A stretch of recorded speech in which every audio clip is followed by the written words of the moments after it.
My name's Sheehan, and I've been a professional musician, mostly percussionist, for over 40 years, and I've been teaching for about 30 of those years. And I teach drums and I have apprentices, but I mainly teach rhythm through body percussion. Start again. Woo, woo. And finish on the one. I'm running two different classes here. One is drum nature and one is body percussion. And the drum nature is based on something I did with a really good friend and percussionist called Ben Walsh, and we went out to the bush with a camera crew. I live in northern New South Wales, and there's some beautiful sites there up in the hills, and basically the idea is to find things to play in nature, and trees and logs and the tops of water, caves, just whatever we can find to make a good sound.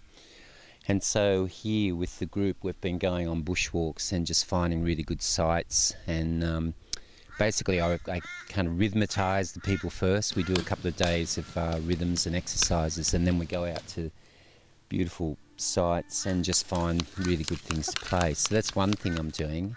And the other is the body percussion, which is body percussion is a very ancient form of music or percussion, but I've developed my own sort of style over the last 30 years, which is based on putting different rhythms together through numbers. And we have a lot of fun. And yesterday, this group, it's only been working with me for a couple of days, we worked on a 120 beat cycle, and basically half of the group did it through one way, and then the other half did it the other way, and we got through to the end. And it sounds like a hell of a lot of numbers to count, but just using the rhythms that we do in our bodies, it's kind of like we have a body memory in it, so it's not as difficult as it seems.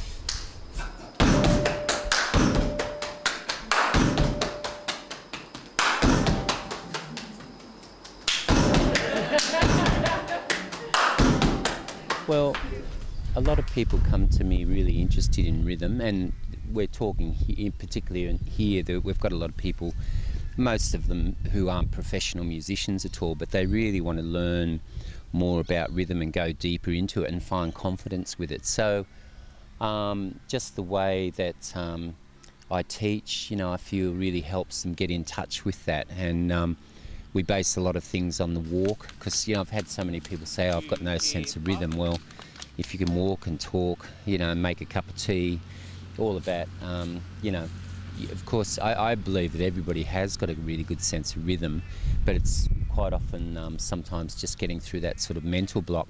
Now, I'm no psychiatrist or anything like, or psychologist, but just through physical movement and exercise, a lot of hand clapping and body slapping, it feels like they can actually realise that they actually have got a really good sense of rhythm, and it's not too far out there. It's it's something very tangible.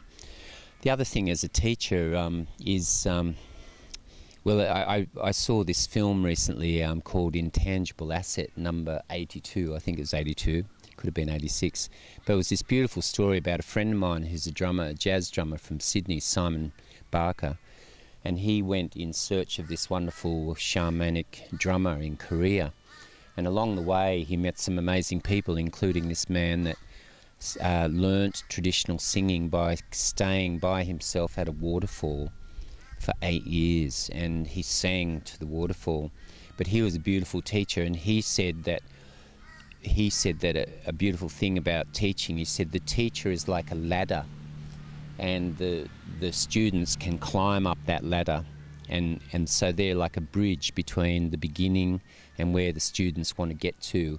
And it's a very humbling way of humble way of looking at teaching. And so I feel like that's probably a bit of the role that I play. I'm kind of like a bridge or a ladder for people to sort of climb up, and then and find their own good rhythms.